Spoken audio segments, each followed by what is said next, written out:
Students, empirical formula, molecular formula and structural formula, three types के जो है फार्मूले हमको देखने को मिलते हैं केमिस्ट्री के अंदर। First empirical, second molecular, third structure. तो तीनों में क्या रिलेशंस होता है आज हम उसको सीखेंगे, उसकी स्टडी करेंगे। तो let's us first of all हम बात करेंगे यहाँ पर empirical formula, empirical formula formula understood. हम इसको जो है शॉर्ट में EF के नाम से भी जान सकते हैं, बोल सकते हैं, ठीक है। एम्पेरिकल फार्मूला जो होता है the simplest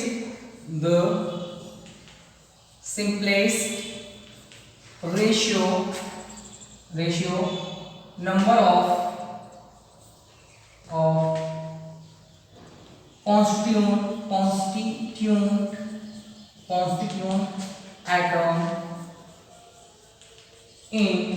constituent atom in a compound means यहाँ पर यह है किसी भी कंपाउंड का में जो एटम्स होते हैं उनके सिंपलेस्ट रेशियो, मतलब जो है उनका सबसे सरल रूप जो होता है वो क्या होता है, एम्पेरिकल फॉर्मूला होता है। फॉर एग्जांपल हम बात करते हैं, फॉर एग्जांपल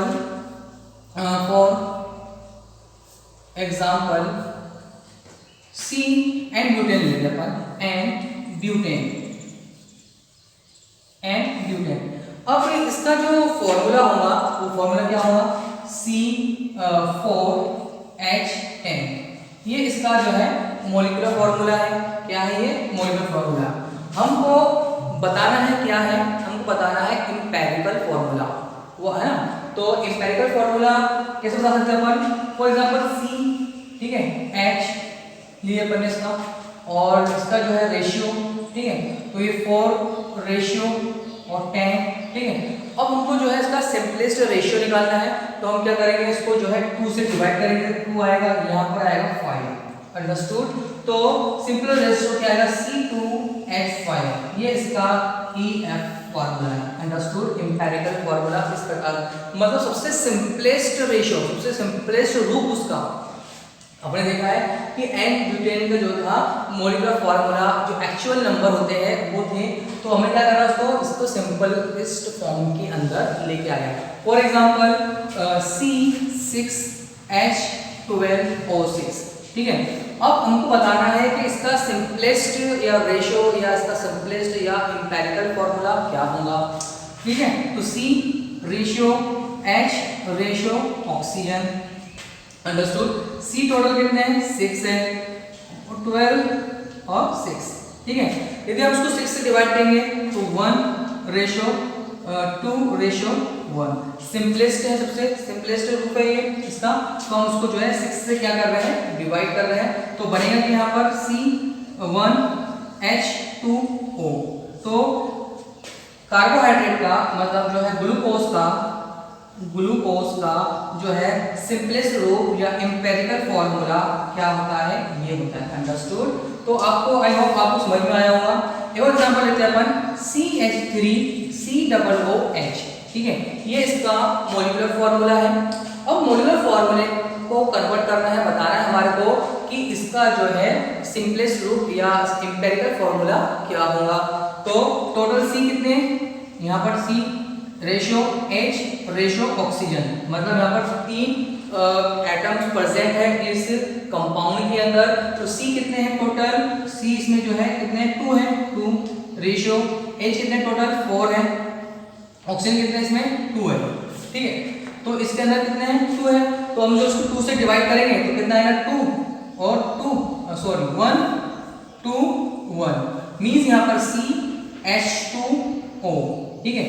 तो इसका भी जो है ये एम्पेरिकल फॉर्मूला, एसिटिक एसिड का जो है एम्पेरिकल फॉर्मूला क्या होगा, CH2 होगा, अंडरस्टूड। तो आपको समझ में आ गया होगा कि जो है the simplest ratio number of constituent atom in a compound, compound में जितने भी एटम्स होते हैं उनका सबसे सरल रूप क्या कहलाता है, एम्पेरिकल फॉर्मूला। इसे हिंदी में मूल अनुपाती सूत्र भी कहा जाता है। क्या कहा जाता है, मूल अनुपाती सूत्र, okay.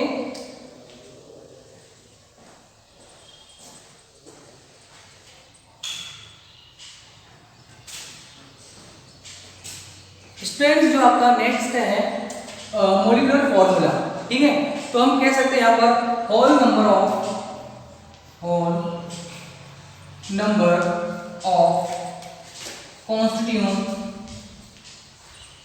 constituent atom in whole number of constituent atom in compound are called molecular formula MF।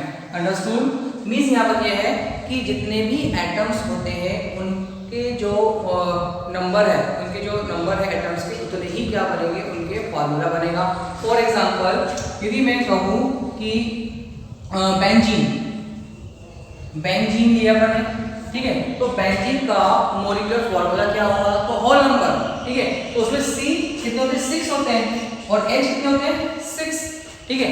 मैं कहूँ नाइट्रिक एसिड या फिर सल्फ्यूरिक एसिड लूँ मैं इसके अंदर, तो मैं कह सकता हूँ यहाँ पर आपको ये तो आगे समझ में, यहाँ पर हम ले सकते हैं यहाँ पर CH3COOH, ठीक है, C6H12O6, ये सब क्या है, होल नंबर है। मतलब जो है the whole number of constituent atom in a compound के जो कॉन्स्टिट्यूएंट पार्टिकल्स होते हैं उनके संपूर्ण नंबर, होल नंबर में क्या, कंप्लीट नंबर, ठीक है।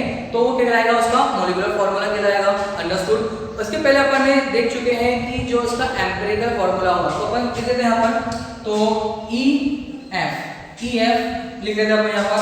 तो इसका EF क्या आएगा, इसका EF आएगा CH, इसका EF क्या आएगा, इसका आएगा CH2O, इसका EF क्या आएगा यहाँ पर CH2O। अंडरस्टूड। तो ये इसका जो है क्या है, एम्पिरिकल फार्मूला है, और ये क्या है, इसका मॉलिक्यूलर फार्मूला।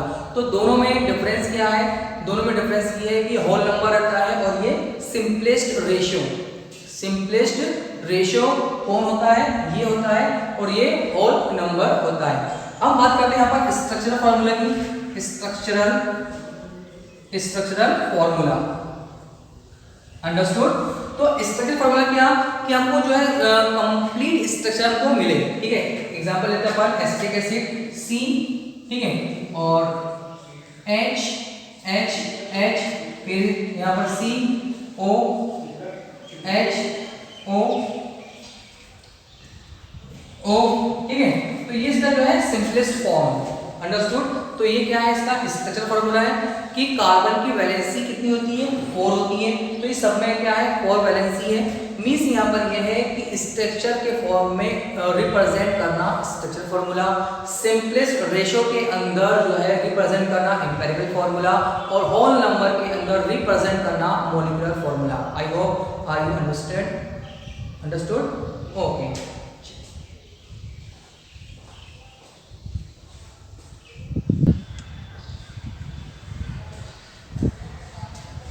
स्टूडेंट्स, आपके पास में आपके सामने जो है एक क्वेश्चन दिया गया है। क्वेश्चन जो है हमारे को एक कंपोजिशन दिया गया है। क्या दिया गया है, एक कंपोजिशन दिया गया है, और उस बेसिस पर हमको जो है फॉर्मूला बताना है, एम्पिरिकल फॉर्मूला बताना है, और उसके बेसिस पे हमको जो है मॉलिक्यूलर फॉर्मूला भी बताना है, ठीक है। तो क्वेश्चन कुछ इस तरह से है कि percentage composition of a compound is a following, ठीक है। मतलब एक कंपाउंड बना हुआ है कंपोजिशन से, मींस यहाँ पर ये है कि उसके जो कॉन्स्टिट्यूएंट पार्टिकल्स है अलग अलग है, मतलब कार्बन है, हाइड्रोजन है और ऑक्सीजन है, ठीक है। तो लिखा यहाँ पर कार्बन कितना है, 40% है। एक कंपाउंड बना है तो कंपाउंड में कार्बन है, कार्बन कितना है, 40% है। हाइड्रोजन जो रहेगा परसेंटेज 6.6, कितना रहेगा यहाँ पर, जो रहेगा यहाँ पर 6.6% रहेगा। एंड जो ऑक्सीजन है 53.34% है। डिटर्मिनेशंस द एम्पिरिकल फार्मूला, हमको जो है क्या बताया गया, पूछ रहा हमारे से एम्पिरिकल फार्मूला बताओ, उसका एम्पिरिकल फार्मूला क्या बनेगा, ठीक है। फिर आगे लिखा है वेपर डेंसिटी। ठीक है। मतलब जो वाष्प जब घनत्व होता है, यानी किसी की जब वाष्प बनती है उसमें उसका घनत्व कितना बताया गया है 30, ठीक है। यदि कोई भाप निकलती है, उस भाप में जो कंपाउंड्स जो वेपर्स फेज में है तो उसका जो वेट कितना बताया गया है 30 बताया गया है। तो डिटर्मिनेशन ऑफ मोलिकुलर फॉर्मूला, तो मीन्स हमको यहाँ पर ये है कि हमको जो है हमको 2 पॉइंट को क्या करना है कैलकुलेट करना है। इसलिए हमको जो है मोलिकुलर फार्मूला और एम्पिरिकल फार्मूला को क्या करना है कैलकुलेट करना है। तो let's see, first of all हम बात करेंगे यहाँ पर एक टेबल ड्रॉ कर लेते हैं अपन, फटाफट हो जाएगा इसके अंदर, ठीक है। अब मीन्स यहाँ पर ये है कि हम बताना क्या है इसके अंदर, हमें बताना है इसमें एम्पिरिकल फार्मूला और मोलिकुलर फार्मूला, ठीक है। तो यहाँ पर लिखते हैं सिंबल, ठीक है। मास ऑफ एटम, ठीक है, mass of atom, percentage of atom, ठीक है। रिलेटिव मास, ठीक है, और सिंपल रेशियो, ठीक है, सिंपल रेशियो, अंडरस्टूड। तो फर्स्ट ऑफ ऑल बात करेंगे सिंबल क्या है हमारे पास में, तो कार्बन दिया है, हाइड्रोजन दिया है और ऑक्सीजन हमको दिया है, अंडरस्टूड। तो अब इनका जो मास होता है, ठीक है, एटॉमिक मास बोलते हैं। अब एटॉमिक मास कार्बन का कितना है 12 होता है, ठीक है। तो 12 1 एंड 16, ओके, अंडरस्टूड। अब हम बात करेंगे यहाँ पर परसेंटेज हमको दिया है कंपाउंड का, तो उसमें जो कॉन्स्टिट्यूट एटम्स थे तो उसमें कार्बन कितना है, तो कार्बन जो है 40%, अंडरस्टूड। 6.6% कौन है, हाइड्रोजन है, और जो है ऑक्सीजन जो है 53.34% ये दिया हमारे को। तो हमको जब सिंपल रेशियो निकालना पड़ता है या हमको जो है रिलेशन मास निकालना पड़ता है तो हम क्या करते हैं, हम करते हैं mass upon molecular mass, understood. तो ये जो है वेट के रिस्पेक्ट में है, ये जो है जो हमको जो परसेंटेज दिया गया है ये किसके रिस्पेक्ट में है, वेट के। एक होता है वॉल्यूम, एक आयतन होता है और एक होता है वेट, तो ये वेट के रिस्पेक्ट में हम मालूम कर रहे हैं। तो यहाँ पर आएगा 40 अपॉन 12, यहाँ पर आएगा 6.6 अपॉन 1, यहाँ पर आएगा 53.34, अंडरस्टूड। तो हम क्या करेंगे रिलेटिव मोलिकुलर मास, मीन्स यहाँ पर ये है कि हम जो है उसके गिवन मास को उसके मोलिकुलर मास से क्या करते हैं डिवाइड करते हैं, अंडरस्टूड। तो कुछ इस तरह से आएगा इसका 3.4 आंसर आएगा इसका तो 6.6 ही आएगा, इसका 3.3, ठीक है। तो क्या आएगा यहाँ पर 3.3, ठीक है। जब उसको कैलकुलेट करेंगे तो इसका यहाँ पर आएगा, लेकिन हम बात करते हैं यहाँ पर जब फॉर्मूला बनता है तो होल नंबर बनता है, ठीक है, वो डेसिमल में नहीं आता, ये सब डेसिमल में आ गए हैं। तो डेसिमल में कोई भी फॉर्मूला नहीं बनता, इसमें डेसिमल में कोई भी फॉर्मूला नहीं बनता। तो हमको सिंपलेस्ट करना है, इसको भी क्या करना है अच्छे से करना है, सिंपलेस्ट रेशियो में लाना है इसको। तो हम क्या करेंगे, इन सब में से जो सबसे छोटी क्वांटिटी होती है, ठीक है, जो हमारे पास में जो आई है तो उस क्वांटिटी को क्या करते हैं डिवाइड करते हैं। तो 3.4 अपॉन 3.3, 6.6 अपॉन 3.3 और 3.3 अपॉन 3.3, अंडरस्टूड।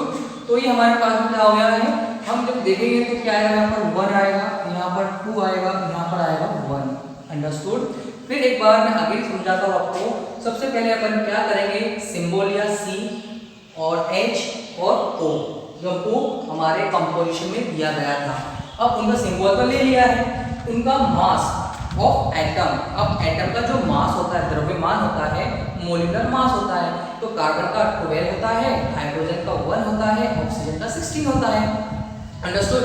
अब हम परसेंटेज दिया है यहाँ पर, तो परसेंटेज जो होता है ये दिया है हमारे को वेट के रिस्पेक्ट में, किसके रिस्पेक्ट में, वेट के रिस्पेक्ट में दिया है। तो जितना परसेंटेज रहेगा उतना ही उसका क्या रहेगा, वेट हो रहेगा। तो वेट को डिवाइड किया उसके मोलिकुलर वेट से, ठीक है। तो ये हमारे पास में क्या आया, डेसिमल के अंदर इसका आंसर आ रहा था, और कोई भी फॉर्मूला डेसिमल से नहीं बनता, होल नंबर से बनता है। तो हमने क्या करा, सिंपल रेशियो किया, ठीक है। तो हमारे पास में आया है EF is equal CH2O, understood. ये हमारे पास में एम्पिरिकल फॉर्मूला आया। तो C क्या है 1, ठीक है, C1, H कितने हैं 2 और O, ठीक है। अब मान लीजिए यहाँ पर मास ऑफ मोलिकुलर मास, ठीक है, मोलिकुलर मास ऑफ EF, ठीक है। अब हमको जो है इसका मोलिकुलर मास निकालना है। अब निकालते कैसे हैं मोलिकुलर मास? तो गाइस स्टूडेंट्स आप जो है इनके मास को ऐड कर लो। कार्बन 1 है उसका जो है मास 12 होता है, प्लस हाइड्रोजन का 1 मास होता है, ठीक है, तो उसके कितने 2 है, तो ये 2 प्लस ऑक्सीजन का कितना मास होता है 16, तो टोटल कितना आया यहाँ पर यदि हम देखेंगे 30 आ गया। तो molecular mass of empirical formula कितना आया 30 आ गया। अंडरस्टूड? तो ये हमारे पास में आ गया है। तो हम बात करेंगे यहाँ पर मास ऑफ मोलिकुलर फार्मूला। इसके बाद हमको जो है क्या निकालना है? इसके बाद हमको निकालना है मास ऑफ मोलिकुलर फार्मूला निकालना है। तो इस तरीके पर कैसे करेंगे अपन? तो वेपर डेंसिटी इनटू 2 ये फॉर्मूला है, ठीक है। किसी भी मोलिकुलर फार्मूला निकालना है हमारे को, तो अपन क्या करेंगे वेपर डेंसिटी इनटू 2। अंडरस्टूड? तो यहाँ पर क्या आ गया, यहाँ पर कितना का 30 इनटू 2 टोटल 60, ठीक है। Mass of molecular formula vapour density into 2, ये 2 जो है फार्मूले के अंदर ही आता है। अंडरस्टूड? तो अब निकालेंगे यहाँ पर n is equal mass of molecular formula, ठीक है, upon mass of empirical formula. Understood? तो एम्पिरिकल फार्मूला निकालने का ये फार्मूला होता है।